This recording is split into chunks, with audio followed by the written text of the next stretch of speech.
Hello, folks, and happy Fed Day to all those that celebrate. Trade Ideas stock market scanning technologies coming at you here, showing off proprietary race feature in our picture-in-picture charts. Left side of my screen, if we look over this way, we've got a daily chart with a weekly chart inside of it. Gives us a nice picture of where a stock has been and where it could possibly be going, especially when it comes to support and resistance levels. Right side of my screen, we have the proprietary race feature. The left side of that data is live, things that are moving now, current, and real time. The right side of this is a watch list, essentially. So these are stocks that have won races throughout the day. It's based on criteria that I've set, very customizable, and of course I could share it. Get into the nitty gritty of it. So we could see right now, something like BTM. It's on the move right now, right? We've got Teladoc, TDOC, right? Moving itself back up towards high of the day.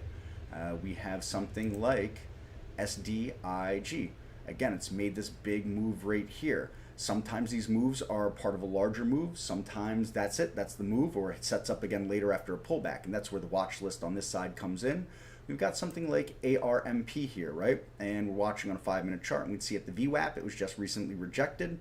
We'd see a little bit of volume has come back into it, and so having this on the side here as a watch list also helps us for keeping a narrow set of data and things in focus for us here.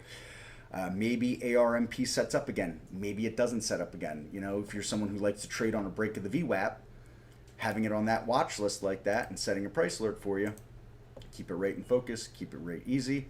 And we could see on the weekly chart how it's been broken out, and on the daily chart how it is also broken out here. Again, maybe it continues today, maybe it doesn't, but we don't have live data. We're not watching things like this. We can't possibly know where something's been, where it's going, how or why it's moving. Thanks for watching, folks. You want to see a little more, come check us out, trade-ideas.com. Take care.